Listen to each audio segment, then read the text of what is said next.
I thought it was just a ride. The first thought that returned to me, again and again like a wound I couldn't stop reopening. Just a ride back to campus on a cold November morning, a 15-minute drive, nothing more. The way I told myself that, clutching my purse to my chest, was the moment I should have known I wasn't safe. The air outside Ryan's apartment had been colder than expected. The kind of cold that cuts through fabric and skin and bone. The kind that smells faintly metallic, as if the air itself were bruised. My sweater dress was wrinkled, thin against the wind. I had no jacket, no toothbrush, no change of clothes. Nothing except the warmth that still clung to my body from the night before. I remember Ryan's smile the night before. How easy it felt to fall into it. How I thought being with him meant the world was finally opening up for me. 18 years old, first semester, new city, new everything. I told myself that one night at a party, one night with someone who made me feel like I wasn't just the awkward, sheltered girl from a small town, wasn't dangerous. That night was supposed to be magic. It had been until it wasn't. The silver Honda Odyssey pulled up too quietly. I didn't notice it until it was right in front of me, waiting, humming like it had been there the whole time. The driver's face was unremarkable in a way that should have comforted me but didn't. Wire-rimmed glasses, hair graying at the temples, the faintest trace of an accent. "You going to campus?" he asked. And even now, when I remember, I hear those words with the weight of something more. I said yes. I always said yes back then. This door here is better. Back one is stuck. Sit up front safer, I should have refused. But daylight is a liar. It convinces you nothing bad can happen under the sun. I told myself it was fine and climbed into the passenger seat. The door closed heavier than I expected, sealing me in. The heat hissed through the vents, and with it came a smell I can't forget. Not just stale air, but something chemical, faintly sour like cleaner that never quite fades. He adjusted the dial. "Cold out, isn't it? You okay with the temperature?" "Yes, thank you." I fastened my seatbelt. It clicked too loud, locking me in with finality. The conversation started ordinary enough. Tuition, the weather, his kids. He said he drove part-time, but there was something about the rhythm of it, as if every word was on a script he'd said to other girls in other cars on other mornings. At every stoplight, his gaze lingered. And then it dropped to my dress. "You look like you're dressed for a party." I laughed, brittle. "Yeah, just stayed at a friend's last night." "Cold morning for that dress." "Yeah, definitely." The silence stretched too long, too heavy. Then he said low, almost kind, "Looks good on you, though." "Very nice." "You're a very pretty girl." Something inside me snapped taut. I gripped the strap of my purse. My smile was a reflex, my thank you automatic, but the moment didn't pass. His questions came sharper. Where was my family? Did I live alone? Was my roommate home? Each one stripped me bare, and then, "Can I hold your hand?" My brain stalled. "What?" he chuckled. "Your hand's so soft, can I?" And without waiting, his hand was already on mine, resting on my thigh, light, almost tender, but suffocating. My body froze. Every muscle screamed to move, but I stayed still, my chest tightening, my breath caught. The car hummed forward, the world outside blurring into nothing. When we reached the dorm, my relief came too soon. He didn't unlock the door. His head tilted. "Maybe I can get your number," I stammered. "I don't give out my number," he smirked. "That's okay. Uber has it anyway. I'll just see it there." The blood in my body went cold, and then he leaned closer. "Can I kiss you?" Before I could speak, his mouth pressed against the side of mine, clumsy and wet, landing where my cheek met my lips. I wrenched free, shoved the door open, stumbled out. "Bye," I gasped, slamming the door and running until I was inside the dorm, the heavy glass door slamming shut behind me. I collapsed against the wall. My body shook so violently my teeth clattered. I wanted to scream, but all that came were broken sobs. I blamed myself for the dress, for sitting in the front, for not saying no loud enough. But deep down I knew it wouldn't have mattered. People like him don't need permission. They only need opportunity. That should have been the end. It wasn't. I reported him. The woman on the line sounded concerned, horrified, but practiced. "We'll suspend his account." There have been other complaints. Other complaints. The words slid under my skin like ice. For days I couldn't breathe right. The corners of my room felt darker. The glass in the window didn't just show my reflection. Sometimes when the light hit wrong, I swore I saw another face there, his smiling faintly, the wire-rimmed glasses catching the glow. My friends listened once or twice, then exchanged glances. "You're overthinking it," one said. "It was just a creep. You're safe now." But I wasn't safe. At night, lying in bed, I felt him, not in memory, in presence. A weight pressed on my chest, invisible but crushing, stealing the breath from my lungs. Sometimes a hot whisper of air brushed my cheek, rhythmic like breathing, though no one was there. My ears didn't hear him, but my mind did. Just a ride. Safer this way. I covered my ears. The words vibrated inside my skull, not sound but thought. Too close, too heavy. I begged myself to sleep, but sleep meant dreams, and dreams meant I was back in that van. The same 15 minutes replayed endlessly, but never ended. He never dropped me off. The van just circled and circled, the scenery warping, unfamiliar streets looping like a maze I couldn't escape. It got worse. The van started appearing outside my dorm, not always parked, sometimes just rolling slowly by, headlights dim in the fog. Sometimes I glimpsed it in reflections instead, the faint shape behind me in a store window, the metallic gleam in a puddle by the curb. Once my phone screen lit up in the dark, and in its reflection I saw his glasses, his smile, though I was alone. I told my sister over the phone. Her voice was calm, too calm. "You already reported it. Don't let it eat at you." The next day I looked for the call in my phone logs. It wasn't there, no record. When I asked her again, she said she never remembered me mentioning it. Even Ryan pulled away. He grew distant after that night, texts shorter, then none at all.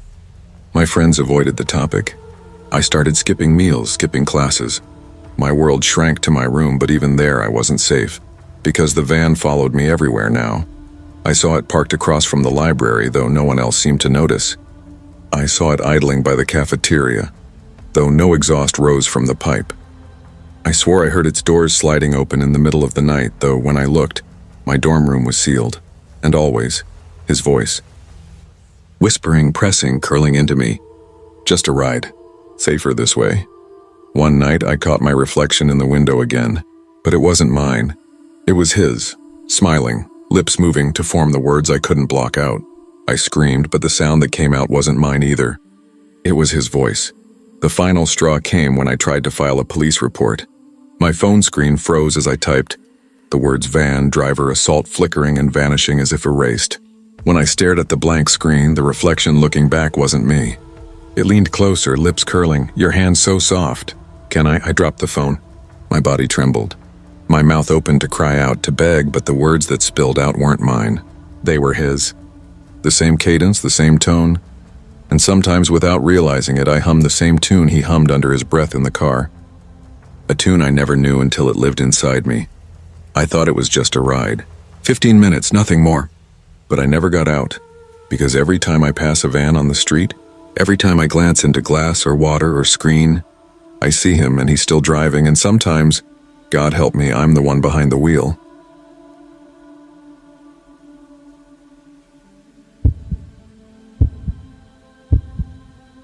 I heard my own heartbeat before I heard anything else. Loud, unnatural, like it didn't belong inside me anymore but was pulsing from somewhere in the room. The sound dragged me up from sleep into darkness, the kind of darkness where the air feels pressed against your skin, where you don't know if you're really awake or still drifting between worlds. I lay there still, listening. The streetlight outside spilled a faint, jaundiced glow through the blinds, striping the walls, and I counted those bands of light like they could tether me to something real. But the silence between each beat of my heart, it wasn't empty. It was waiting. My name is Elena Ortiz, and I moved to Millstone when I was 23 because I thought disappearing was the closest thing to healing. Millstone was the kind of town people didn't move to unless they had no better option. A sprawl of farmland strangled by the ruins of an industrial district where broken smokestacks stabbed the skyline, half crumbled. People here either grew up and never left, or they left and never came back. I didn't belong to either group, but I belonged nowhere else either. After a breakup that split my life clean down the middle and left the wreckage on my shoulders, and debts that grew heavier the longer I stayed in the city, I packed up what I could and drove until the lights thinned out behind me. What I found in Millstone was cheap enough to survive on. A one-bedroom apartment on Elmwood Avenue, tucked behind a row of duplexes that looked more like abandoned motels than homes. Inside, the ceilings flaked with peeling paint. The carpet smelled faintly of smoke no matter how much baking soda I sprinkled, and the plumbing rattled awake at night like it had nightmares. But it was mine. That word, mine, became a shield. I got a job at Franklin's Market, one of those fading supermarkets with humming fluorescent lights that made everyone look a little sicker than they were. My degree in communications was useless here, but a paycheck was a paycheck. Most of the time I worked closing shifts alone under the dying lights, the aisles empty by 10. I liked the routine. It was predictable. It meant I didn't have to think too much, and then came the man. He never arrived earlier than 9:45. Always near closing, always walking in with that slow steadiness that seemed deliberate, as if he didn't feel time the way the rest of us did. Tall, pale, mid-30s maybe. His hair hung limp, his face lined in ways that spoke more of sleeplessness than age. He bought the same things most nights: bread, a carton of eggs, cheap beer, and never said more than thanks. But he had a way of looking at me. Not an obvious leer, not a smile, not even hostility. Just an unbroken stare that lingered half a beat too long, like his eyes had latched onto something in me I couldn't hide. The other cashiers groaned whenever he came in. They called him the 950 guy. Our manager, Marissa, once muttered under her breath, "Here comes Mr. Last Minute. Watch how he drags it out." But when he stood at my register, when his pale fingers brushed mine as he passed me crumpled bills, I felt something hollow tugging at me. The first time I saw him outside after closing, I tried to tell myself it was coincidence. The lot was nearly empty. Just my old Corolla under the flickering lamppost, and a few rows down he stood beside his car.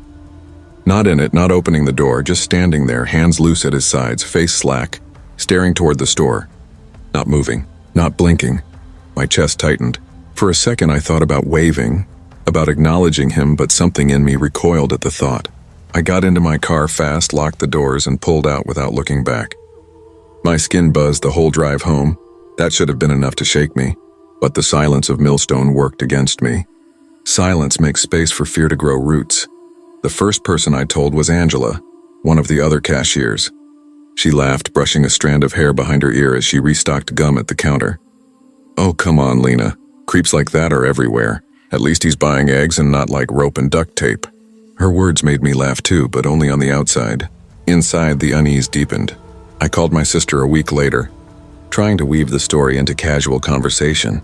It's probably nothing. But there's this guy who... Elena. She interrupted gently, her voice crackling through the phone. "You've always been a little anxious. Maybe you're reading into things. You move somewhere new. Of course it feels off. You'll settle in." Her reassurance felt less like comfort and more like dismissal, like she was pushing my fears back into my chest where they would rot quietly instead of burdening her. That's when I stopped talking about it. If no one believed me, then it became mine to carry, and that's when the signs began to multiply. The first was the reflection. One night as I was locking the store doors, he passed behind me, the glass catching his reflection. Only something was wrong with it. The outline of his body looked bent, like the angle didn't match his real stance. His head tilted in the reflection when it wasn't moving in real life. I blinked and it was normal again. Another night I came home to find my bedroom door ajar. Just slightly. I always closed it before bed. I remembered closing it that morning. I told myself maybe I hadn't pulled it tight enough, but the next night it was open wider. The night after, closed again. Always different. Always wrong. I started double-checking locks, pushing furniture against doors, keeping my phone clutched in my hand at night. Still, I woke to sounds. Soft vibrations like a phone on wood, except my phone was black-screened beside me. Sometimes I swore I heard breathing, low and steady, just beyond the closet door. I tried to convince myself it was stress, paranoia. Maybe I wanted something to be wrong. Because if it was real, at least it wasn't all in my head. But the body knows before the mind admits it. My skin prickled before I even saw the car parked outside my apartment at 1 a.m., headlights flooding my window, then cutting off. That night broke something in me. I couldn't sleep. So I sat at the edge of my bed, staring at the blinds, counting my own breaths. That's when I realized the closet was open. A sliver, just enough to break the frame of the shadows. My heart slammed against my ribs so hard I felt dizzy. I told myself, get up. Close it. I stood. My legs were rubber. Every step toward the closet felt like stepping into quicksand. My hand reached out, trembling, fingertips brushing the wood of the door. That's when I saw it, an eye wet, gleaming, fixed on me. Not angry, not pleading, just watching. The way you watch something small trapped in a jar. My scream ripped my throat raw, though I barely remember the sound.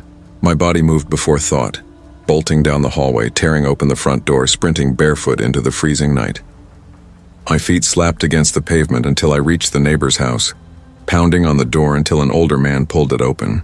Confusion written on his wrinkled face. I stammered, sobbed, begged. He pulled me inside and dialed the police. When the officers arrived, the car was still in my driveway. His car. They searched my apartment, finding the closet door wide open, a crumpled jacket stuffed into the corner, and an old flip phone dead on the floorboards. But no man. Later they told me his name was Aaron Miles, arrested before for trespassing, loitering. Nothing violent. When they caught him, he said he only wanted to watch. That he was lonely. That he didn't mean harm. His phone was full of pictures of me, leaving work, walking to my car, unlocking my apartment. Grainy shots through my living room window. Weeks of me documented. The detective said I was lucky.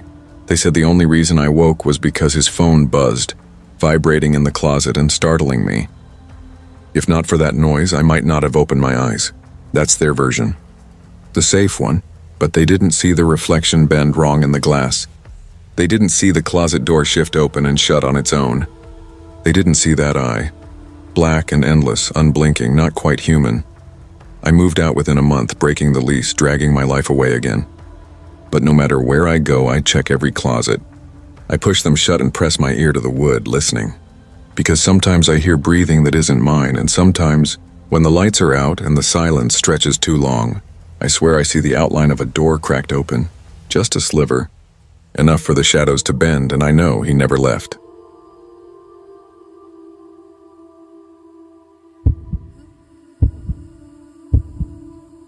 It began with the sound of my own breathing, louder than it should have been, filling the night air like an intrusion. I wasn't even inside my house when it first struck me that something about the air in Brookhaven felt off.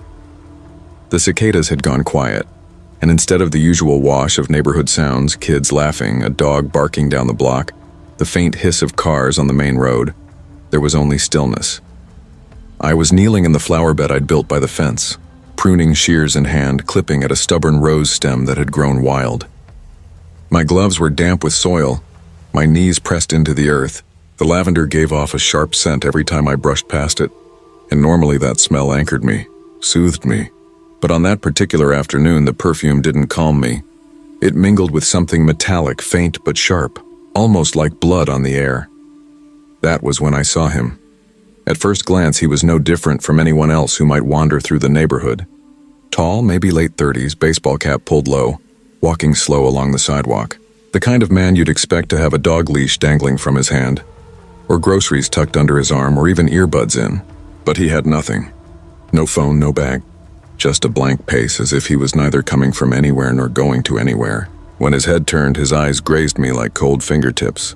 I nodded politely, habit, but he didn't return it. His gaze slipped away and he carried on, too slow to be natural. I told myself not to care. People walked. People loitered. Nothing wrong with that.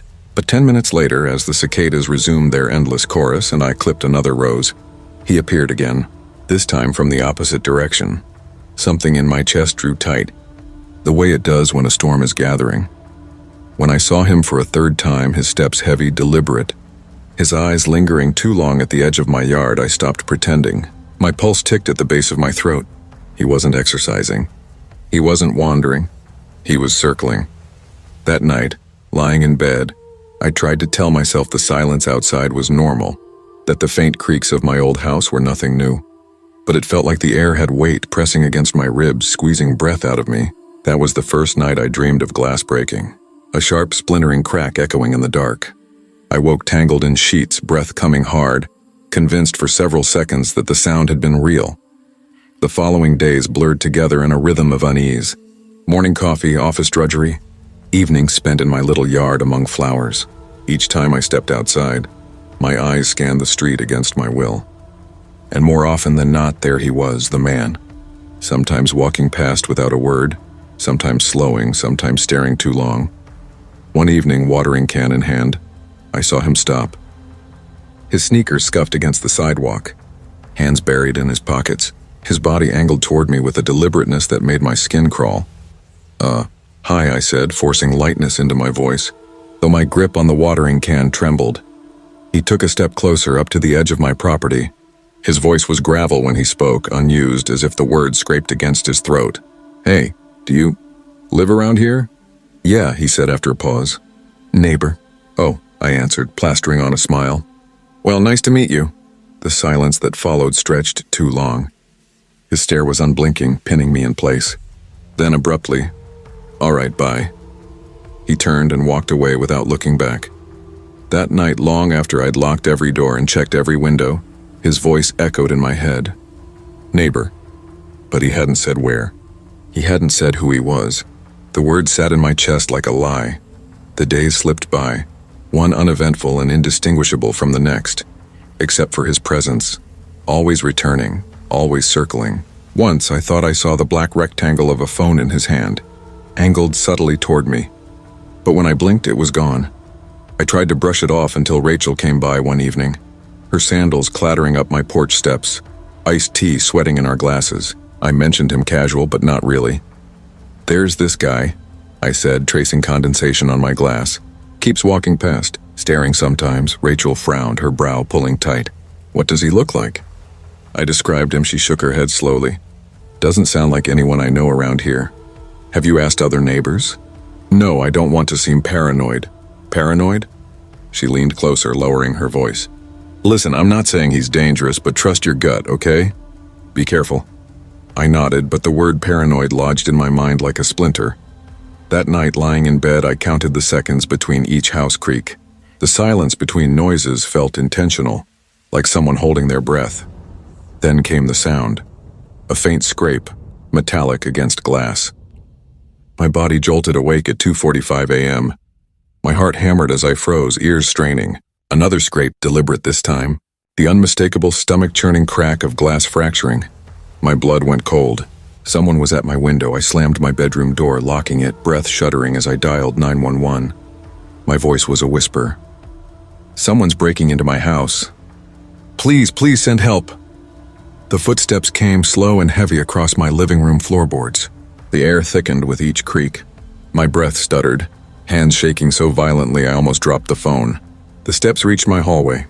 The door handle jiggled once, twice. Silence. I pressed a hand over my mouth, certain he could hear my pulse pounding. Then footsteps again, retreating. Hope flickered. Maybe he'd gone until they returned. Slower this time, like someone savoring the moment. He stopped outside my door. I pictured him there, inches away, ear against the wood, smiling. The sirens shattered the silence, slicing through the night. The footsteps hurried away. A voice thundered from the front of the house. Police! Is safe now. When they escorted me outside, I saw him, Daniel Mercer, his wrists cuffed, his body shoved into the back of a squad car. I didn't breathe until I saw the taillights vanish. The detective's words later should have brought comfort, but they didn't. He doesn't live here. He drove in from Dayton. He's been watching you.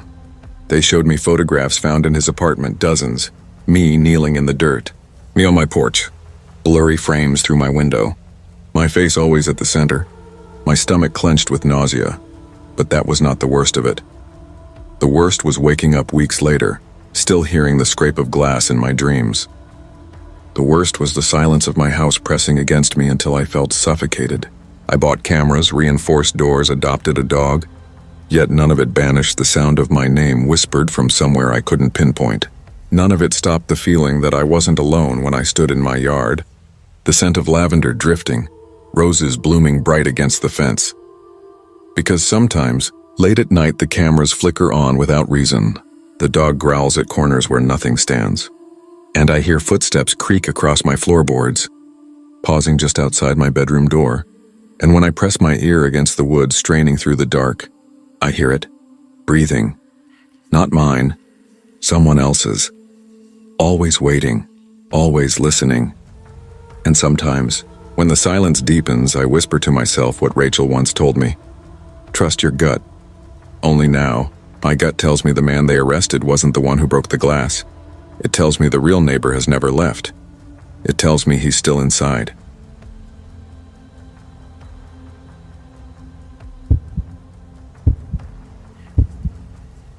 It started with the sound of gravel shifting under tires where no tires should have been. That was the first crack in the morning, the faint ripple in a life that had always felt predictable, maybe even boring.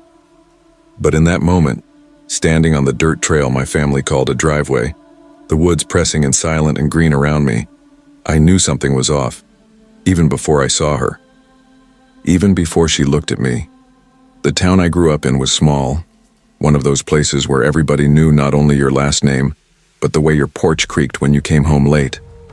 I never minded that. It felt safe, predictable, like the world would keep spinning the way it always had. Our house sat deep in the woods on land my dad inherited from his father.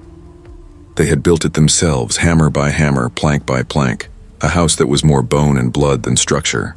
The porch groaned under every step. The tin roof sang when it rained. The windows always let in more shadow than light. We didn't have a real driveway, just a dirt trail winding a mile through the trees until it spat you out onto the road. No buses came that far, so I walked. Every morning, with my backpack bouncing against my shoulders and the smell of pine and earth in my lungs, I followed that trail toward school. I loved that time. It was mine, my breath, my thoughts. The woods felt alive in the way only silence can make something alive.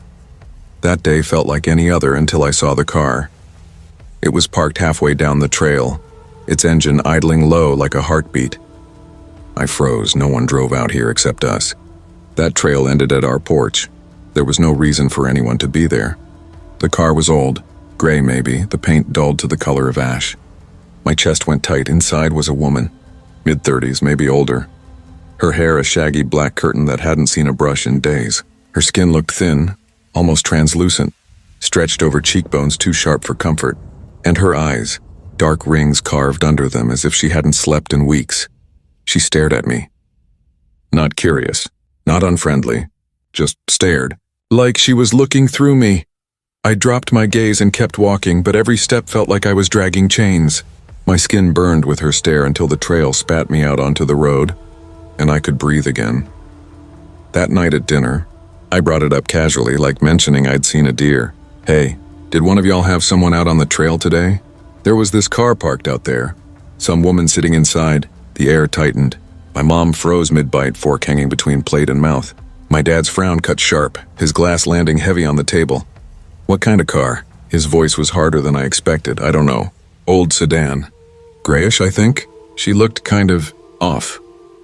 My parents' eyes met across the table. Some silent language I wasn't invited to understand. My mom cleared her throat too quick. She probably just got lost. GPS messes up all the time out here. Don't worry about it. But I'd seen the flicker in my dad's eyes. The unease. The way his fingers tightened around the glass. He didn't believe it either. The next morning, for the first time in years, they both insisted on driving me to school. My dad usually left before dawn for work.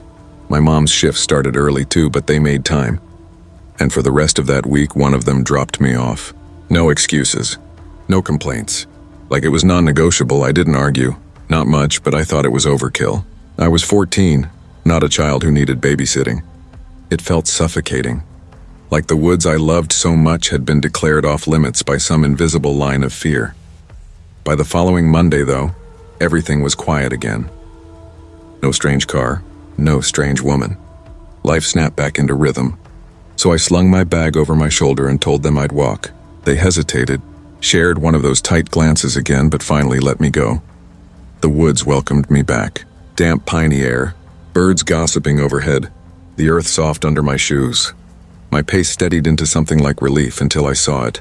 The car, same spot, same dull paint like the color had been leached out of it. And inside her, only this time she wasn't staring past me. She was staring at me, direct, eyes locked before I even realized. Cold poured through my veins. Twice. That wasn't coincidence. She hadn't shown up when I'd been driven. She waited. She knew. I veered off the trail, deeper into the woods, dead leaves crunching underfoot. I didn't care about ticks or mud, I just needed distance. But as soon as I stepped off the path, her engine roared. Tires spun. She rolled forward slow like a predator pacing prey. I told myself not to panic. Keep walking. Don't run. Don't let her know you're afraid. Then, the car door creaked open. I froze. Crunch, crunch. Footsteps dragging across leaves. And then she said my name. My full name. Her voice was soft, motherly almost, a gentle coaxing that made bile rise in my throat. Something was wrong in it. Hollow. Empty. Like someone had stripped out the humanity and left only the echo. I turned my head just enough to see her. She stood at the trail's edge, skin paler than before, lips parted as though frozen mid-breath. Her eyes sank deep in her face, unblinking. A puppet without strings. Something snapped inside me. Panic exploded. I ran. Branches whipped my arms. Roots clawed at my ankles, but I didn't stop. The woods blurred into streaks of green and shadow. My chest burned. My ears filled with my own heartbeat. I didn't know if she followed. I didn't care. I just ran until the world tilted and my lungs screamed. I finally circled back toward home, hands shaking as I dialed my parents. They came barreling down the road, panic etched in their faces. Before I could even catch my breath, they called the police. But what shook me more than the woman's voice, more than her dead eyes, was what came after. Because they knew. They knew who she was. She's not just some stranger, my dad said, pale as the moon. She's my ex-wife. The words dropped like ice water down my spine. I stared at him, waiting for a punchline that never came. My mom sat stiff, jaw clenched, eyes fixed on some point beyond me. We never told you, she whispered. We didn't think it mattered anymore. Her name wasn't spoken, not then, not fully. Just the weight of it. A ghost hauled out from somewhere they'd buried it. She's had issues, Mom continued, each word brittle. Bad ones. My dad rubbed his face, the lines in it carved deeper than I'd ever noticed. She'd get obsessed. With people, ideas, she'd follow, watch. Do frightening things. That's why I left. That's why I never told you. The day I first saw her, they already suspected. That's why they drove me to school, why they clung so tight. They filed a police report, but the police brushed it off. Said she seemed stable when they checked. Said she wasn't a threat, but she was there. All that time I thought the woods were mine. She had been lurking, watching the house. Watching me, she knew when I was alone. She knew when to wait. She knew my name. And what chills me still is this. I never found out what she wanted. My parents refused to say what happened after. Whether she was arrested, hospitalized, or simply disappeared again.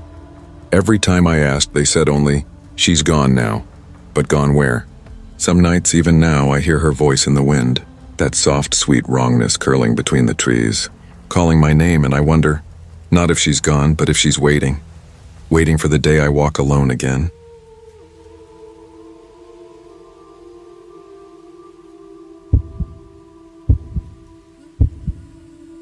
It began with the sound of an engine idling where no engine should have been. My name is Elena Maris, and I was 24 in the summer of 2011, working nights at Harper & Finch Antiques, 917 Sycamore Street, Charleston, South Carolina. The shop was an odd kind of mausoleum after dark. Rows of glass-eyed mannequins staring out from cracked porcelain faces, clocks that never ticked, paintings of long-dead strangers watching me from their heavy frames. The air held dust and polish in equal measure, and when I locked the door behind the last customer each evening, it always felt like I was sealing myself inside with the forgotten things of other people's lives. I told myself it was only temporary, a job until I figured out who I wanted to be. But even then, I already felt suspended, tucked away like another cast-off artifact, cataloged and unseen. That night, the streets were slick from humidity, lamps glowing in hazy halos. Across from the shop, a silver sedan idled with its headlights off. No movement inside, no music. No sign of purpose, just the low, steady growl of the motor, as though it were waiting for someone. Creeps drive by here all the time, my coworker Victor muttered when I pointed it out. He tossed me a half smile that didn't reach his eyes. The kind people give when they don't want to admit they're uneasy too. But when the car returned the next night, and the one after, unease began to take root. The days in Charleston that summer blurred in humidity. The heat clung to my skin, seeped into the fabric of my uniform blouse, curled the edges of papers left too close to the window, By evening, the streets quieted into a kind of hush that felt older than the city itself. People went home, windows glowed yellow, and Sycamore Street settled into its sleepy rhythm. Inside the shop, I made my rounds like a night watchman. Lampshades leaned, gilt frames dulled, rows of mismatched teacups gathered dust. Each item had a tag written in Victor's tight handwriting. 1890s decanter chipped. Civil War-era cufflinks unverified. Victor was my opposite. Where I drifted into thought, he cut corners, joked, leaned against display cases while texting with his headphones in. He said he liked the night shift because no one bothers you, customers are ghosts, management's asleep, and the air conditioning almost works. But ghosts did bother me. Not real ones, but the kind of ghosts that lived in mirrors left too long in the dark, in dolls whose glass eyes caught lamplight at odd angles. There was a grandfather clock near the register, its pendulum missing, but sometimes when I passed, I swore I heard the faint tick of a heartbeat. The sedan stayed. I caught its outline at closing, then again on my walk home. At first, I told myself it was coincidence, that maybe some local liked to park there, maybe the driver lived nearby. But when I rounded a corner and saw its headlights flare briefly before going dark, a chill ran across my skin. The phone calls started 3 nights later. The shop had an old rotary desk phone, beige and cracked with a cord that coiled like a lazy snake. It rang just after 10, sharp in the silence. I lifted the receiver, expecting Victor to be calling from the stockroom with some dumb prank. Instead, a man's voice, deep and deliberate. "You looked beautiful running." The line clicked dead before I could respond. I dropped the receiver back into its cradle and stood there, heart drumming against my ribs. Running? I hadn't been running. Unless he meant when I rushed through the rain the night before, shoes slipping on slick cobblestones as I sprinted from bus stop to apartment. I told myself it was a coincidence, a wrong number, but the thought curdled. The second call came the next night, same hour, same heavy voice. "You shouldn't hide your smile, Elena." This time I didn't drop the phone. I listened until the silence pressed in, until my pulse roared in my ears, until he hung up on his own. I confided in Camille, my neighbor from the cafe downstairs. She was older than me by a few years. Practical in a way I envied, with hair always tied back and hands that smelled faintly of espresso. She let me linger at her counter after my shifts, sipping lukewarm coffee until I felt steady enough to walk upstairs to my tiny apartment. "Maybe it's just some drunk with the wrong number," she said, wiping down a mug, but I caught the way her eyes flicked toward the door as if checking for shadows. She stayed the night once, curling up on my couch with a blanket. We fell asleep to the sound of the box fan rattling in the window. By morning, a note had been slid under my door. "Don't hide from me, Elena." The words were written in neat block letters as though someone had taken time with each stroke. I went to the sheriff, a man with a tired face, thinning hair who smelled faintly of tobacco. He shrugged when I laid the note on his desk. "No threats here. Probably some kid messing around. Keep your door locked. Don't answer unknown calls." "Don't answer," I started but stopped. His tone made it clear the conversation was over. When I told Victor, he laughed. "Girl, you watch too many movies.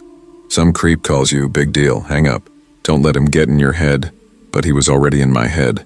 The sedan still idled across the street at odd hours. Sometimes I saw the faint glow of a cigarette ember through the windshield. Other times only darkness, and always that hum. Nights stretched longer. The heat pressed thicker. I began to notice details I hadn't before. The way footsteps echoed behind me on the sidewalk even when I walked alone. The faint smell of exhaust that lingered outside my building.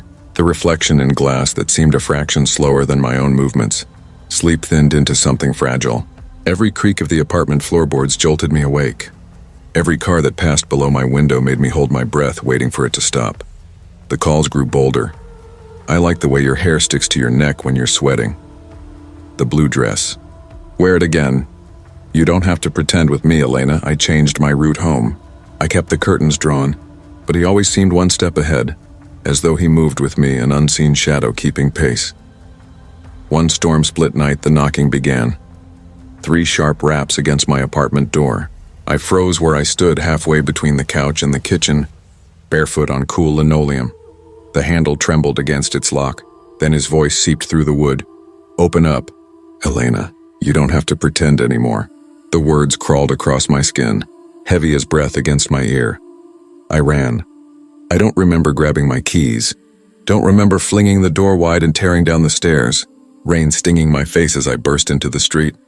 I remember the sound of my own heartbeat louder than thunder. Camille's cafe was still lit. She worked late prepping for morning crowds. She dragged me inside as I screamed, slammed the lock behind us, pressed her back to the glass as if her body could bar the whole world out. By the time deputies arrived, the sedan was gone. Only wet tire marks traced the street.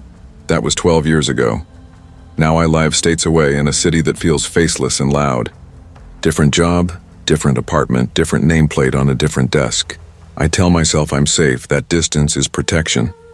But when the phone rings in the middle of the night, when silence breathes across the line, I swear I can hear the low hum of that engine idling just outside my window. Patient, unending, waiting. I tell myself I've rebuilt. I pay my rent on time. I leave the apartment each morning with coffee in hand, shoes polished, my hair tied neatly at the nape of my neck. My coworkers know me as competent, steady, maybe a little quiet, but reliable. No one here knows about Charleston. No one here knows about the calls or the sedan or the nights when thunder rattled through me like bones shaking loose. I keep that part of me hidden the way one hides a scar beneath clothing, an old wound that people wouldn't understand unless they'd felt the blade themselves. But sometimes, I feel it humming. It began again last winter. I was in my office late, working through the kind of paperwork that makes hours dissolve unnoticed. The building was nearly empty, my floor dark except for my lamp. When my desk phone rang, I jumped. The screen showed unknown caller. I told myself not to answer. I told myself it was a robocall, a misdial, but my hand lifted anyway, as though pulled by muscle memory. Hello? The silence on the other end was vast. Then, still beautiful when you're tired. My breath caught. I slammed the phone down and sat staring at it, waiting for the ring again, for the hum. My pulse beat in my throat until the room seemed to tilt with it. When the call didn't return, I told myself it had been in my head. A memory rising like gas from a swamp, bubbling up at the smell of coffee, the sight of rain against glass. But the next week, a note appeared in my mailbox. Don't hide from me, Elena. The same block letters, the same measured patience. I have changed my locks 3 times since then. I bought a chain for the door, a heavier bolt. I told the landlord about someone tampering with my mail slot. He shrugged, said the city is full of kooks. Camille and I still talk sometimes, though less often. She stayed in Charleston, married, had a baby. When I called her about the letter, she said softly, "You don't think it's him, do you?" I didn't answer. I couldn't because I never saw him. Not really. Only the sedan, the glow of a cigarette, the voice pressed through wood. What if I'd built him in my mind? What if the terror was mine alone, stitched together from coincidence and fear? And what if that didn't matter because he was real enough to me? The apartment has grown unfamiliar. Shadows hold longer in the corners. The pipes creak like footsteps pacing. At night I hear cars passing below and I jolt awake, sure they've stopped. I've begun keeping the lights on. All of them. The hum of electricity fills the silence, but it's not enough to drown the other hum, the one I carry with me like tinnitus. The low, patient growl of an engine idling. Some mornings, I find myself staring into the parking lot across from my building, half expecting to see a silver sedan waiting. Sometimes I do see one, different makes, different models, but for a heartbeat it's the same car. Always the same car. I tell myself not to look too closely because if I see no one inside, I'll start to believe there's never been anyone at all. And that might be worse. One night in March, the knocks came again, 3 sharp raps at the door. I froze, just as I had years ago. The handle trembled against its lock. Then, "Open up." "Helena, you don't have to pretend anymore." The same cadence, the same weight. I backed into the kitchen, gripping the phone in my hand, but I couldn't bring myself to dial. Who would I call? The police? The landlord? Camille miles away with a sleeping baby? The voice pressed through again, lower this time, almost coaxing. "You've missed me." "I know you have." The chain rattled. My knees buckled, but the lock held. After a long moment's silence, when I finally opened the door an hour later, the hallway was empty. Only a faint smell of cigarette smoke lingered, curling into the stale air like a signature. The unraveling began slowly, then all at once. At work, I caught myself staring at coworkers, wondering if one of them could be the voice. The janitor with heavy boots, The man in accounting who always left precisely at 5. Even the receptionist who sometimes lingered after hours with no clear reason. On the subway, I scanned faces, looking for eyes that lingered too long. Every stranger became a possibility. I stopped sleeping more than a few hours a night. Coffee became lifeblood, my reflection hollowed, cheeks sharper, eyes bruised with purple crescents. When I walked home, I no longer trusted my own senses. A shadow could be a tree, a man, or nothing at all. My mind supplied engines where there were none, whispers in the hiss of radiators, footsteps in the settling of the building. And yet, beneath the paranoia, a darker thought. What if I needed him? What if his watching was the only proof that I was still here, still worth noticing? April brought rain, sheets of it, hammering the sidewalks, flooding gutters. On one storm-split night, I pressed my forehead to the glass and saw it. A silver sedan parked beneath the streetlight, windshield glistening, headlights dark. I closed the blinds, but the image burned behind my eyes. The phone rang. I lifted the receiver with hands that shook. Barefoot in the kitchen window, just like before.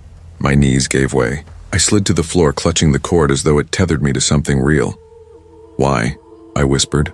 The silence stretched, then, "Because you're mine." The line went dead. I don't remember leaving the apartment, only the feel of rain on my face soaking through my clothes as I ran. My bare feet slapped against pavement, lightning flashing in fractured bursts, each shadow sharper than the last. Alleys twisted into labyrinths. Every corner echoed with footsteps that might have been mine. The hum followed, patient, steady, as though the engine itself was stalking me. I burst into a diner lit with harsh fluorescence, dripping water across the tile. People stared, but no one moved. I pressed myself against the counter, waiting for the door to open for him to follow. But no one came. When the police arrived, I couldn't explain what I was running from. They found no car outside, no tire tracks, nothing but the rain washing everything clean. They called me hysterical. They offered me a ride home. I refused. I walked until morning, circling blocks until exhaustion forced me back to the apartment. That was 6 months ago. Now I sit at my desk, the blinds drawn tight, my phone turned face down. I write this because I don't know what else to do. Because telling the story is the only way to hold its edges in place, to keep it from dissolving into shapeless dread. But even as I write, I hear it again. Low, steady, unending. The hum of an engine idling just outside. I tell myself not to look, because if I do, and the street is empty, I'll know it's inside me now, lodged in my skull, beating in time with my pulse, and if I do and the sedan is really there, waiting, then I'll have no choice but to open the door. The engine hums. The phone rings. The silence breathes. I close my eyes, listening, patient, unending, waiting.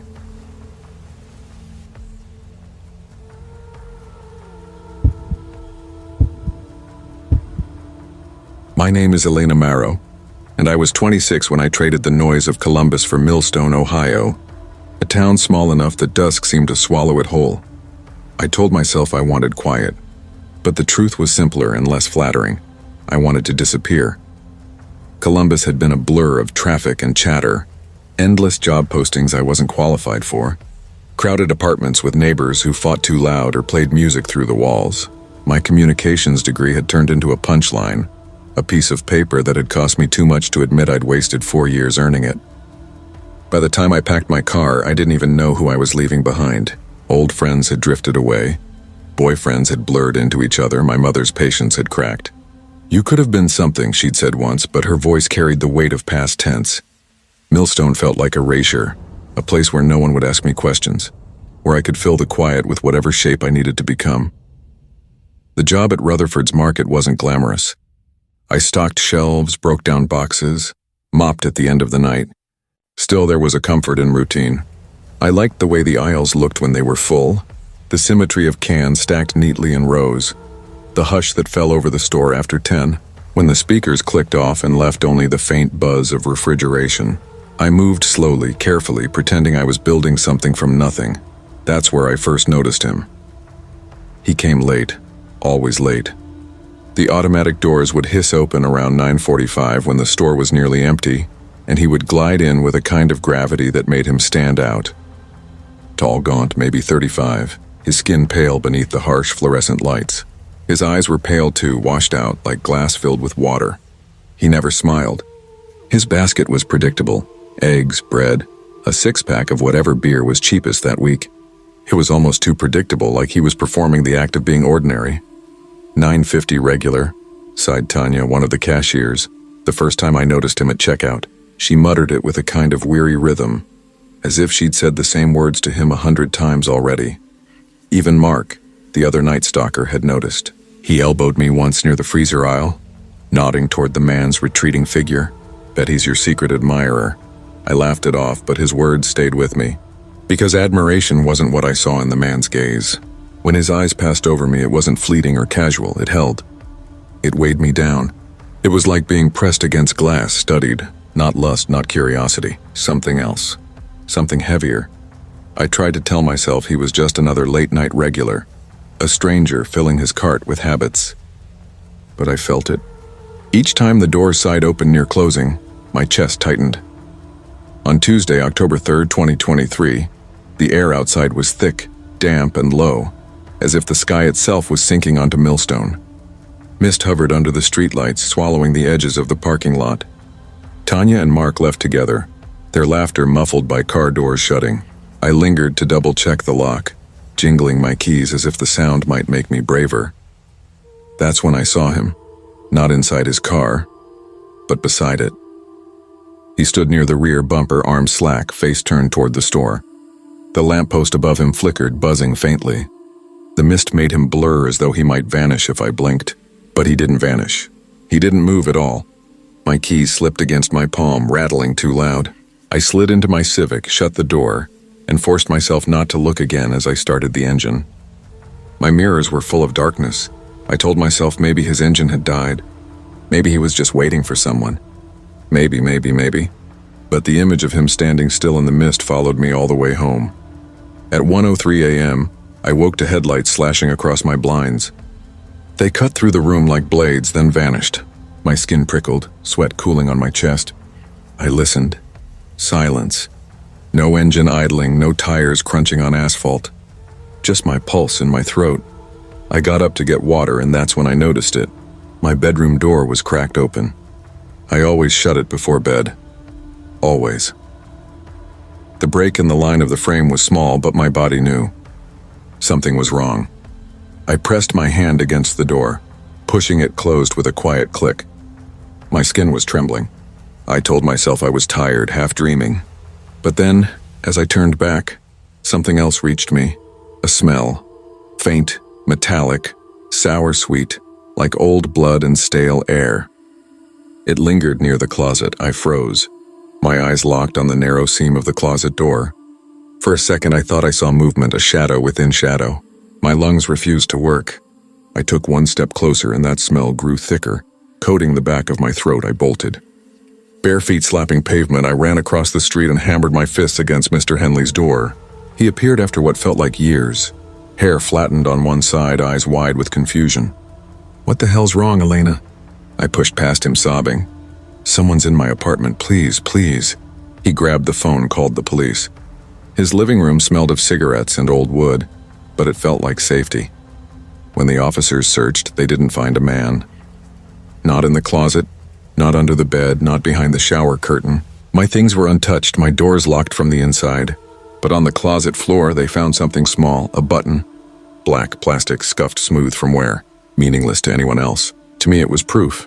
The police exchanged looks. One of them shrugged. Could have been there before. Place is old. I shook my head until it hurt. I knew my apartment. I knew that smell. And I knew the button wasn't mine. That night, sleep was impossible. I sat in Mr. Henley's spare room, staring at the door, afraid to blink. Every time I closed my eyes, I imagined pale, glassy eyes staring back from the dark. The next day, the detective stopped by. Middle-aged lines of exhaustion carved into his face. He held a notepad like it might save him. "You woke up at 1:03 because of headlights?" he asked. "Yes, and you smelled something." I hesitated. It sounded weak when I said it aloud. Like metal, rust, blood maybe. He wrote something down without looking up. "And you found a button." "That's it?" I wanted to scream at him. "That's not it." That's everything. But instead I nodded because his eyes told me what his words didn't.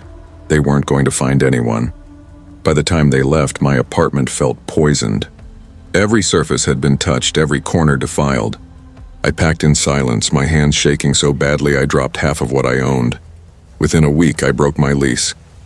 I told myself I'd start over somewhere else, that this was the end. But fear travels with you. It hides in the shadows of your suitcase, it clings to the seams of your clothes. By the time I unpacked in a new apartment on the edge of town, I already knew I hadn't escaped him. Because 3 nights later, I found a folded note slipped under my door. The paper was cheap, torn from a spiral notebook, the handwriting jagged but deliberate. The city broke you. I'm going to put you back together. I read it again and again, bile rising in my throat. My hands shook so badly the paper tore. It wasn't random. It wasn't chance. He knew me. He'd studied me. And in his mind, this wasn't cruelty, it was care. That night, I didn't sleep. I sat on the couch with the lights on, every sound amplified, every shadow threatening. My chest ached from holding my breath too long. The police came again when I called. They bagged the note, asked the same questions, exchanged the same looks. Probably a prank, one said, but his voice lacked conviction. No one knew where I moved, I whispered. No one. The detective rubbed his forehead. We'll keep an eye on things. Change your locks, get a camera. That's all we can tell you right now. Locks, cameras, none of it mattered. He wasn't breaking in through doors. He was breaking in through me. Every time I closed my eyes, I smelled that metallic tang again. Felt the tremor in the floorboards as if someone was breathing inside the walls. I pressed my hand against the closet door every night, waiting for the vibration. It never came. Not yet, but I knew it would, because he wasn't just watching anymore. He was waiting. And I was already unraveling. I tried to tell myself the note was just paper. Thin, fragile, meaningless unless I gave it weight. But it didn't feel that way. I carried it with me everywhere for a week, folded so tightly the creases cut into the words, and still I read it until the letters burned into me. The city broke you. I'm going to put you back together. He wasn't mocking me. That's what made it unbearable. It was written with care. The same way a doctor might speak to a patient or a parent to a child. That kind of certainty, the certainty of someone who believed they understood me better than I ever could. I started noticing things in my new place. Small things. Shoes I could have sworn were angled differently by the door. A coffee mug on the counter I didn't remember using. Once I found the bathroom mirror wiped in a single streak, as if someone had dragged a finger through the condensation after I'd showered. But the worst was the smell. Faint, metallic, sour sweet. Always at night. Always near the closet, I scrubbed the floor with bleach. Sprayed every corner with air freshener until the apartment reeked like citrus. It didn't matter. Some nights it would vanish, but then it would return. And when it did, I couldn't breathe without tasting it. I told myself I'd buy cameras. I looked them up online, added them to my cart, but never clicked checkout. Because the thought of watching myself sleep, of seeing the footage if he was there, terrified me more than ignorance. The detective's voice replayed in my head. Change your locks. Get a camera. He said it like a prescription, as if paranoia could be treated with hardware. But locks weren't the problem. I could bolt every door, seal every window, and it wouldn't change the truth. He was already inside. Sometimes I thought about the button. That scuffed black thing the police had brushed off. I'd kept it hidden in my purse. At night, I'd hold it between my fingers, pressing its edges into my skin until it left marks. It felt like an anchor. Proof that I wasn't imagining this. Proof that he was real. But proof wasn't protection. 2 weeks after the note, I came home to find a second one. Folded neatly, slipped just inside the apartment door this time. You hide behind locks. But locks can't fix what's broken. I dropped it like it was burning. My pulse hammered so hard my vision blurred. He knew. He'd been inside. I searched every room, every corner. Pulled clothes from drawers, dumped them on the floor. Yanked the mattress away from the wall. Nothing. The silence mocked me.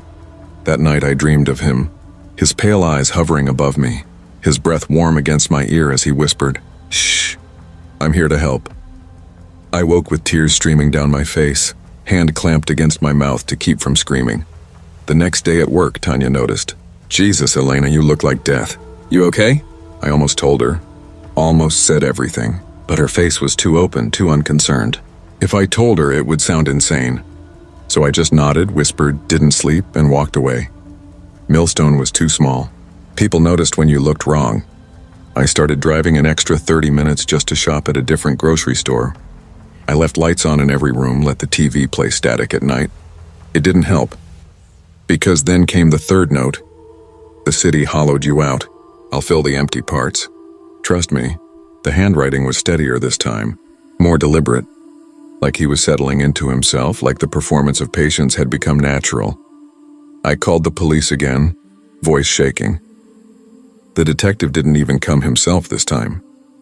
He sent 2 younger officers who looked around half-heartedly, shrugged, and told me to keep the notes. "No crime here until he does something," one said. I wanted to grab him by the shoulders and scream, "He already has. He's inside me," but my throat locked.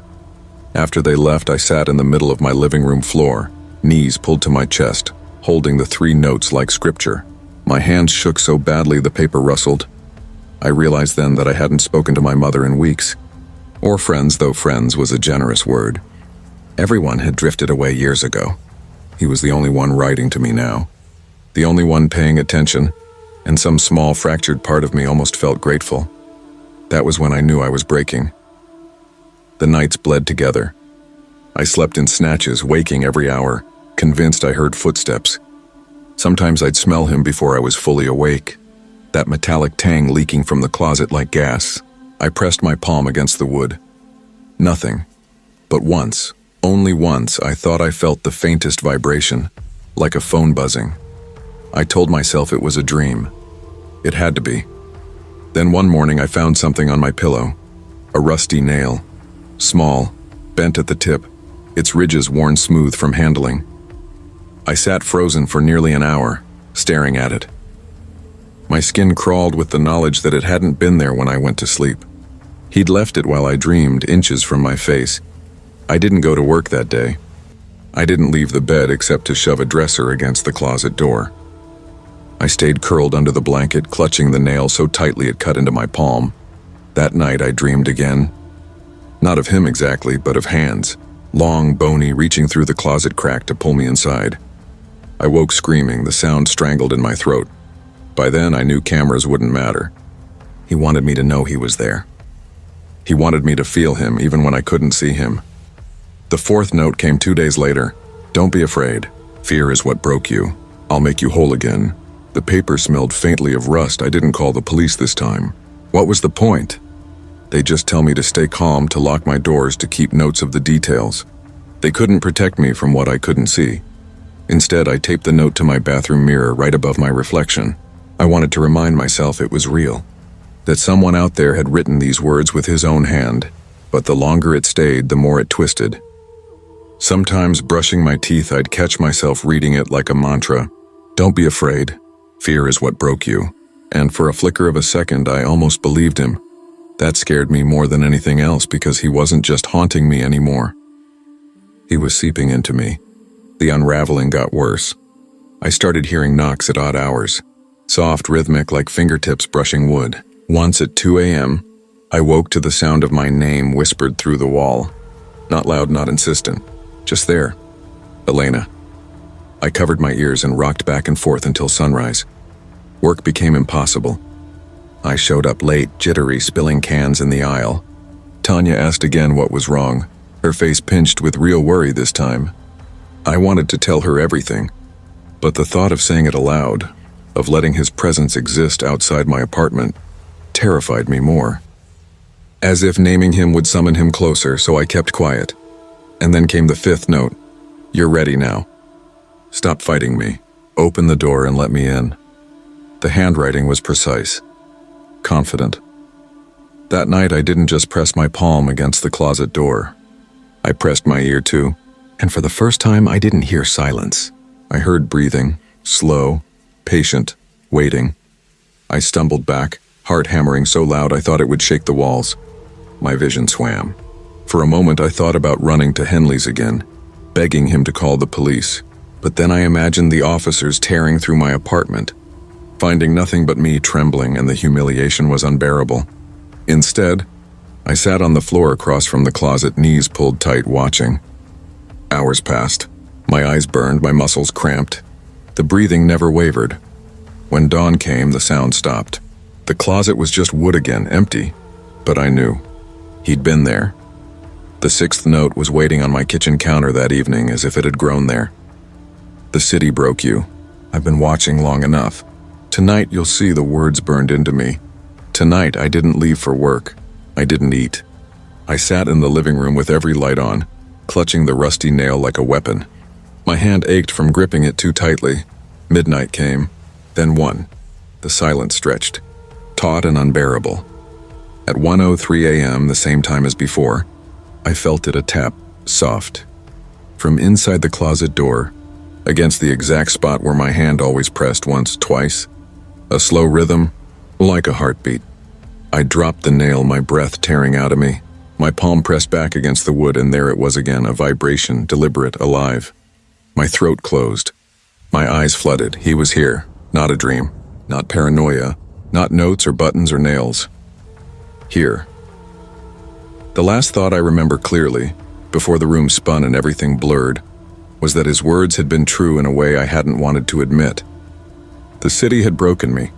Fear had hollowed me out. And now, with that tap against my palm, he was inside me completely. Every night since, I press my hand against the closet door before sleep. And every night, the tap waits for me.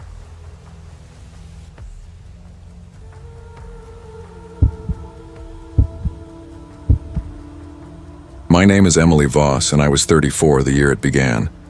I don't remember who first said that by your 30s life settles, like the sediment in a jar, but it wasn't true for me. Mine was still cloudy, shaken, bitter at the bottom. I had clawed my way out of a marriage that rotted quietly from the inside, the way damp creeps into drywall and you don't realize it until the surface caves in. I was still carrying the wreckage of debt, the echo of slammed doors, the exhaustion of rebuilding. I worked mornings at Whitlock Pharmacy, 218 Main Street, Coldwater, Michigan, and tried to keep my head down. Tried to make myself smaller than I already felt. Coldwater wasn't the sort of place where things happened. It was the sort of town where everyone remembered your father's sins before you were old enough to understand them. My father's tab at Milligan's bar. My mother's sudden departure one autumn evening with a suitcase no one saw her pack. People didn't forget here. The past sat heavy in the air like humidity, thick and unrelenting. It was September 29, 2013, a Monday. The season had turned overnight. The brittle edge of cold clung to everything, frosting windshields with glittering crystals, cracking my lips dry. The air smelled of burning leaves, sharp, nostalgic, suffocating. And though I'd been walking the same route to work for years, that morning I noticed every sound. The hollow slap of my shoes on cracked pavement, the faint whine of streetlights about to buzz out, the wind sneaking between shutters. That was when I saw it. An old silver Toyota, idling across from the pharmacy lot. Inside sat a woman. She didn't move. Her hands clutched the steering wheel as if welded to it, knuckles colorless, tendons taut. Her hair, jet black, limp and greasy, curtained her face except for what I could see through strands. Her eyes. They startled me, those eyes. One was slightly off, not quite aligned with the other, which made her stare feel wrong, doubled somehow, like she was watching me from two directions at once. The color wasn't unusual, brown, but so dark and unblinking it felt bottomless. They didn't just watch. They pressed. They had weight. Heavy, like a hand gripping the back of my neck, pushing me forward even as I wanted to step back. I froze only a second before walking faster, fumbling my keys into the pharmacy's front door, forcing myself not to look again. But I felt it. The pull of her gaze following me inside, draining something small and invisible from me, leaving a hollow place where my breath should have been. By the time I clocked in, she might as well have been a dream. At least that's what I told myself. Still, I mentioned her to Mara as we stocked shelves together. Mara always worked the morning shift with me. She was younger by a few years, with chipped black polish on her nails and a laugh that snapped sharp in the air. When I told her about the Toyota, she snorted. Probably a junkie, she muttered, snapping open a box of cough syrup with more force than necessary. This town's full of them. They stare like that because they want you to notice. Don't give her the satisfaction.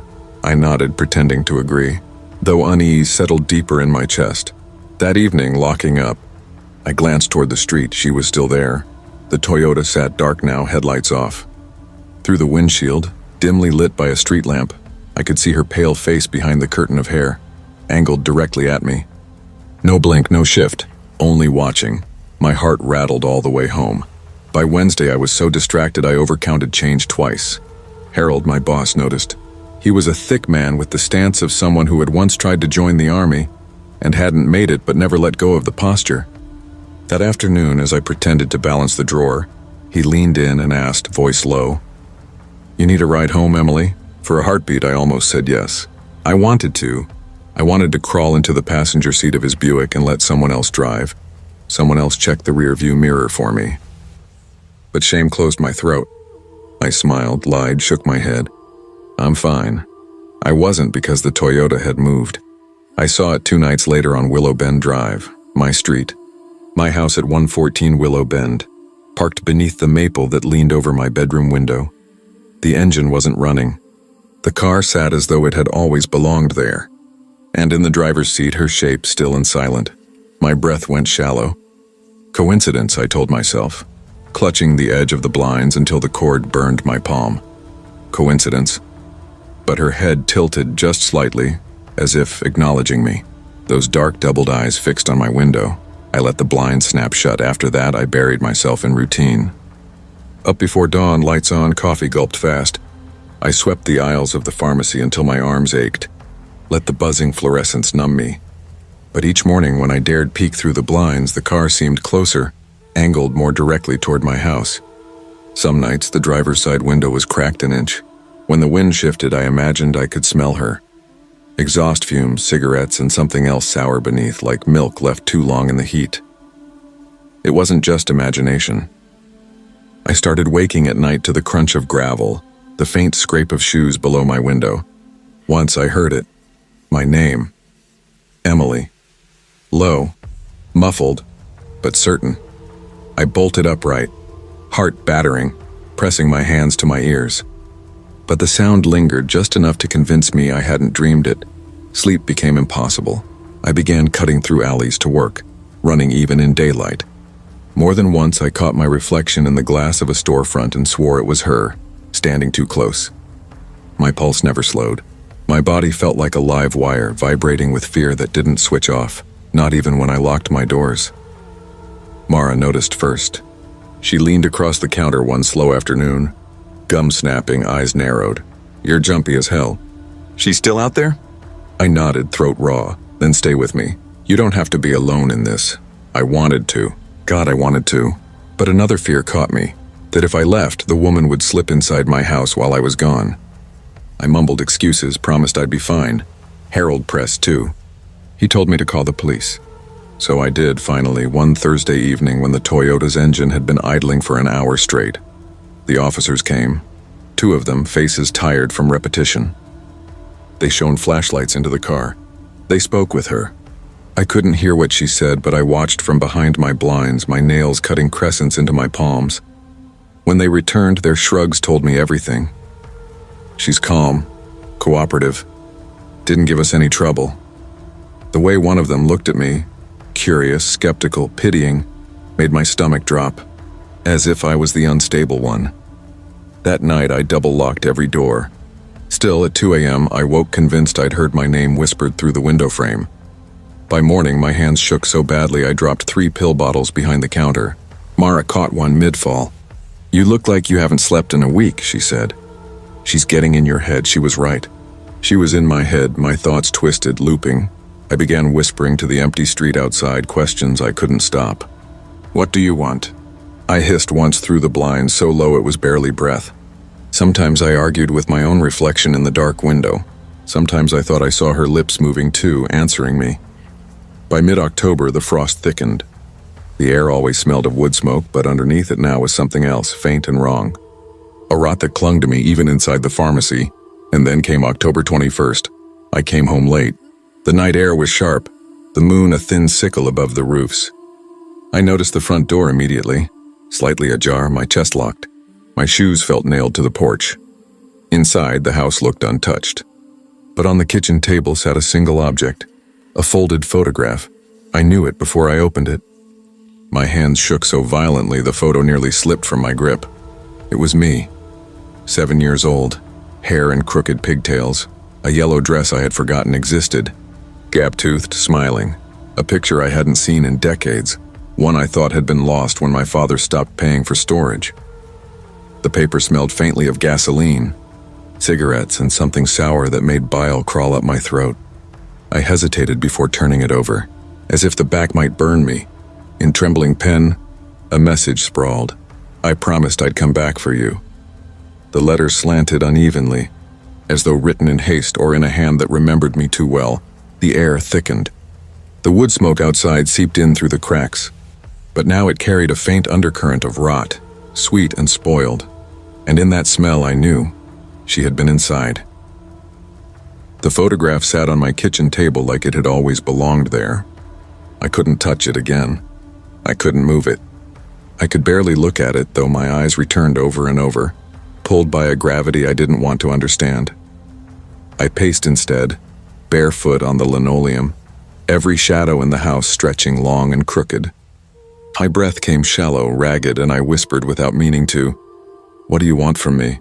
The silence that followed wasn't silence at all. The refrigerator hummed low.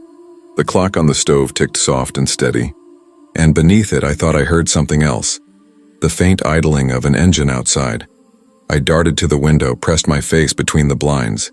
The Toyota was gone, but I couldn't shake the smell. Gasoline, cigarettes, rut. It lingered in the house, seeping from the walls, clinging to my clothes. I gagged, pressing the back of my hand to my mouth. My skin smelled of her. I didn't sleep that night.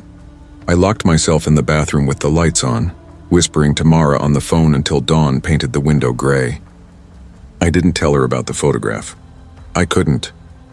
Some part of me believed saying it aloud would make it more real, like feeding a fire with oxygen. The next day, I carried the photo to work in a plastic bag. I showed it to no one, but I couldn't leave it at home. It was proof. It was evidence. But when I slid it from the bag during my lunch break, the smell hit me again, sour and wrong, making my stomach clench. I thought of the way she had stared through glass, unblinking, her gaze like a hand pressing me down, and I almost retched into my sandwich. I put the photograph back and didn't eat. Days blurred. My body lived on coffee and dread. The Toyota no longer appeared outside the pharmacy. I almost wished it would, because not seeing it left me waiting, every nerve stretched tight, ready to snap. At home, the nights grew unbearable. Shadows pressed against the blinds.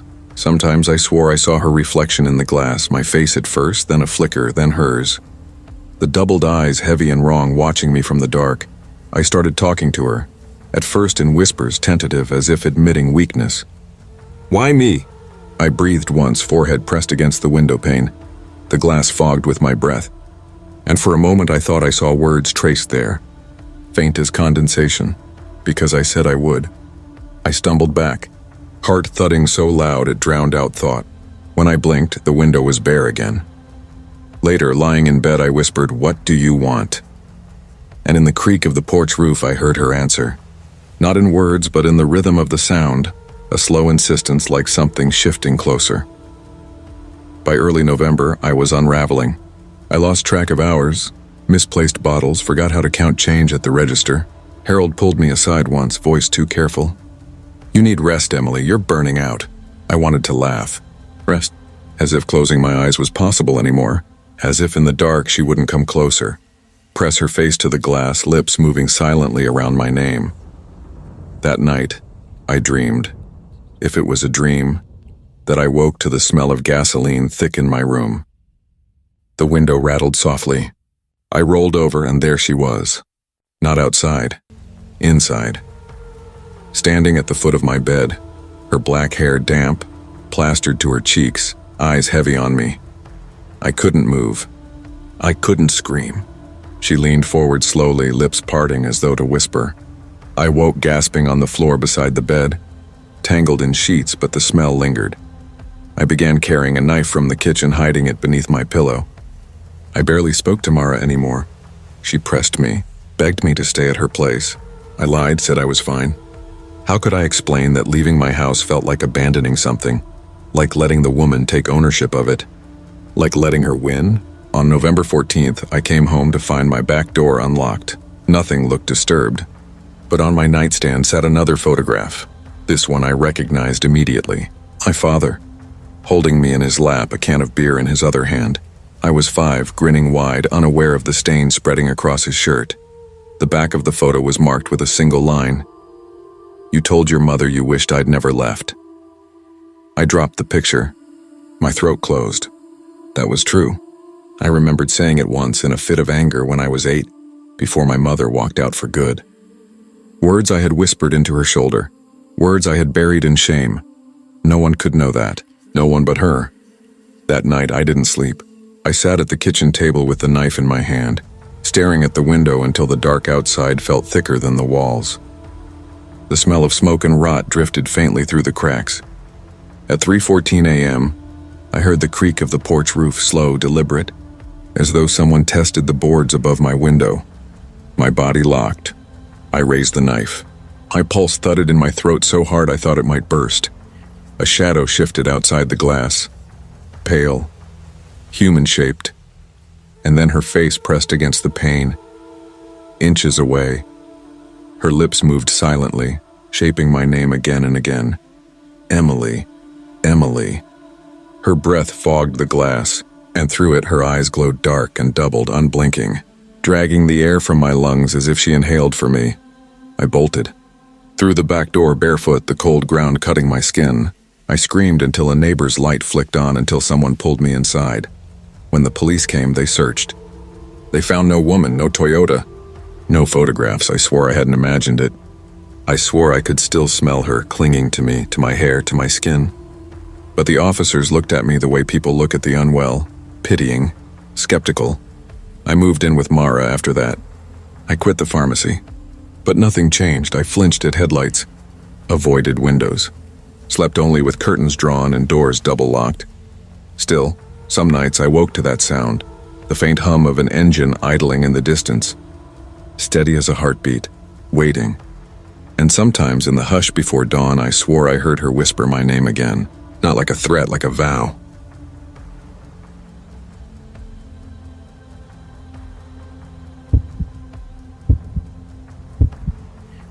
My name is Clara Vance. I'm 32 years old, and until last fall, I thought of myself as unshakable. I had built that image of myself carefully, deliberately, someone who could live alone, handle whatever came her way, fix a leaking faucet, argue a bill down over the phone, shovel her own damn snow. I wore my independence like armor. Fear was weakness, and weakness wasn't a language I allowed myself to speak. My townhouse at 114 Arbor Lane was my castle. 2 bedrooms, a tidy upstairs office that overlooked the driveway, a wide front window that framed the sleepy Pennsylvania street. My evenings were filled with the quiet comforts of order, the hum of the fridge, the familiar creak of the stairwell, the way the curtains fell into place each night. I believed the lock in the door was a shield, and that belief had carried me through a lot of lonely nights. Then came October 2022. The leaves were slick from rain. The air smelled of wood smoke, and I was sitting upstairs at my desk when movement tugged my attention outside. At first, I thought it was headlights sweeping across the driveway. But then I saw him. A man stood at the very edge of the asphalt where gravel bled into street. A gray hoodie hid most of his face, but not all. His wrist hung loose at his side, the sleeve pushed back just enough to reveal a watch. Old, metallic, oversized, gleaming faintly even in the low light. I don't know why that detail fixed in my mind. Maybe because it was the only thing that belonged to him, not to the vague outline of a stranger. A watch thick-banded, the glass cracked through its center. He didn't knock, didn't wave. He just stood there, too still to be casual, too patient to be harmless. I told myself it was nothing. A man waiting for a ride, maybe. Someone lost, but my fingers hovered uselessly over the keyboard, and a cold unease rooted in my stomach. That night I called my sister Danielle. "That's not random, Clara," she whispered when I told her. "Someone doesn't just stand at the end of your driveway. That's deliberate." I laughed, thin and forced, said she was being dramatic. But my hand shook so badly I had to steady the phone against the counter. The next day he came back. Daylight this time. The hoodie again, the cracked-faced watch on his wrist glinting as his hand shifted. He didn't move when the mailman passed him. Didn't flinch when a neighbor's dog barked furiously from a porch across the street. He just stood there angled toward my house as if rooted to the ground. During a video meeting with my coworker Jenna, I must have gone pale. "Clara, you okay? You look like you saw a ghost." "I'm fine. Just tired," I lied, tucking my hair behind my ear to hide the tremor in my hand.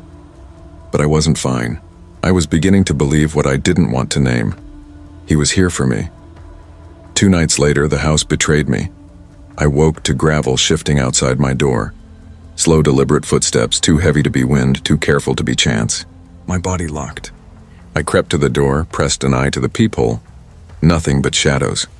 Still, when I finally unlatched the chain and cracked the door, the night air bit at my skin. And taped to the wood at eye level was a note, blocky handwriting.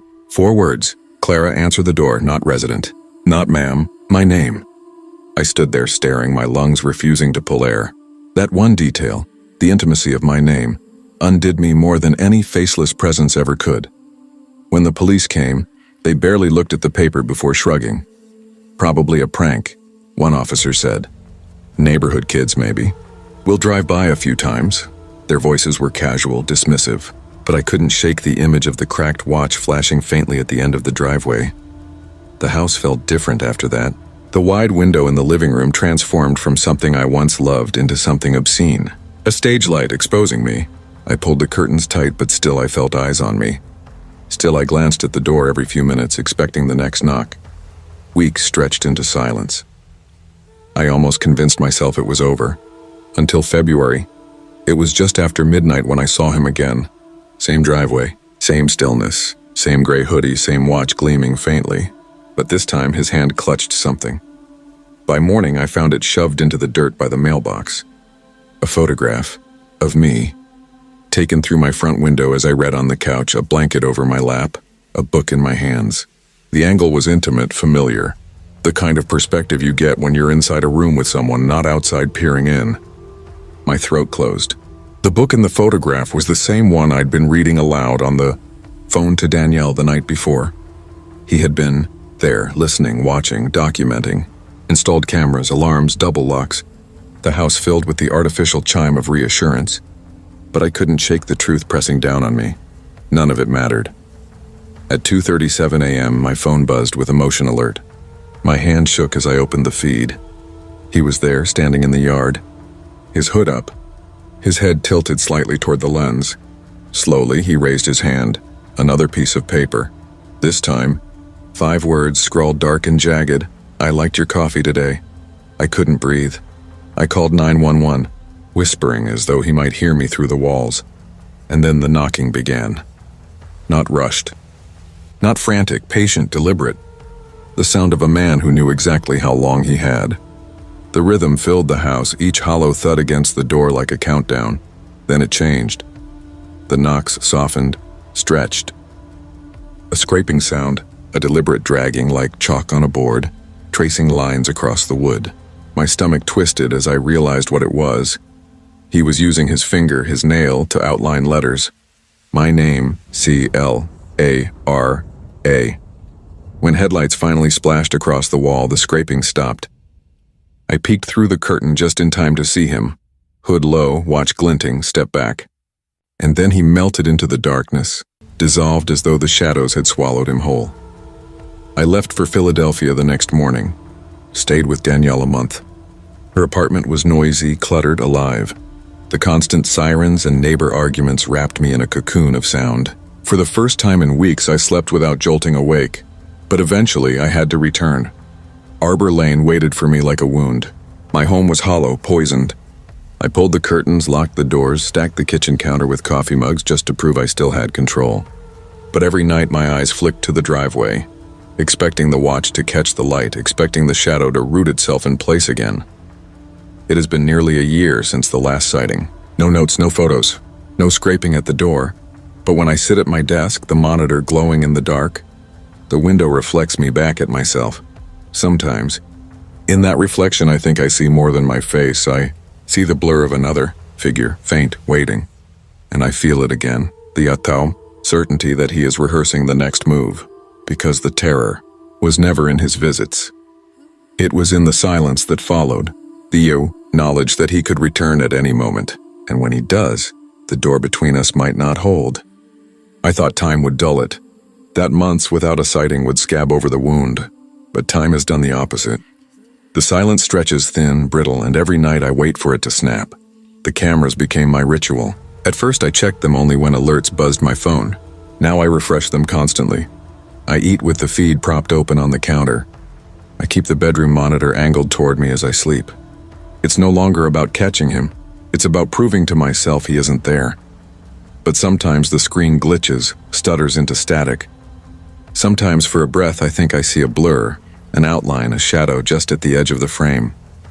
Once, when I paused the feed, I thought I saw the glint of metal, a cracked watch face catching light before dissolving back into pixels. I don't tell Danielle. She begged me to move in permanently, said no house was worth this. But leaving Arbor Lane feels like surrender, and surrender has always tasted like weakness to me. Instead, I bargain with myself. If I buy heavier curtains, if I keep the kitchen knives within reach, if I double-check every lock, these talismans give me the illusion of control, until the night I found another note. I had come home late from the office, tossed my bag onto the couch and noticed the corner of white paper slipped under the front door. I froze, my stomach hollowing, and crouched to read it. Your humming is pretty. Don't stop. My throat closed. That afternoon I'd been washing dishes, absent-mindedly humming along to an old song from the radio. Alone, curtains drawn, convinced no one could hear me. He had. I ripped the note in half, then into quarters until the shreds trembled in my fists. But shredding it didn't change the fact that my house was no longer a barrier. It was a glass box and I was the exhibit. After that, every sound became suspect. The creak of pipes in the wall sounded like footsteps. The rush of wind against the siding whispered my name. My own reflection in the window felt inhabited, as though I shared my outline with another presence. Sleep deserted me. Coffee became survival. The worst was the phone call. It came on a Tuesday night in March just as I was settling into bed. An unknown number. My instinct was to ignore it, but something in me, curiosity, dread, both, made me swipe to answer. Silence. I said nothing. Neither did the caller. The line breathed, faint and steady. A long exhale as if someone were savoring the fact that I was listening. And then, so soft I almost doubted it, Clara. Just my name shaped with deliberate care, as though he wanted to taste it. I dropped the phone. It clattered to the floor, the voice still spilling from it until I slammed the call ended. For days after, I carried the phone like it was poisoned. I reported it, of course. The police logged it, nodded, told me to block the number. They didn't understand that blocking him meant nothing. He was already inside. The scratching returned in April. Not the door this time. The window. I had dozed off on the couch when a faint, high-pitched squeal dragged me awake. My chest tightened as I realized it came from the glass. I edged closer, every step trembling, and saw it. Faint lines scrawled in condensation, traced by a finger. Let me in.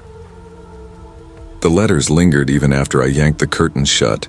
I started carrying Danielle's old baseball bat with me from room to room. The weight was comforting. Not protection, not really. Just a way to believe I still had power. And yet what terrified me most wasn't the moments I knew he was near. It was the gaps, the long silences, the yawning stretches of days when nothing happened, because silence is a question with no answer. Silence is the room holding its breath, waiting. By summer, I was hollowed out. My body ran on coffee and adrenaline, my mind on the edge of a cliff.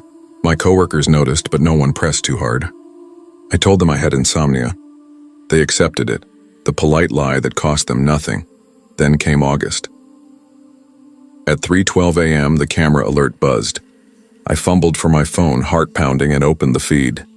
He stood in the yard again, hood drawn, watch glinting. But this time he didn't just hold a piece of paper.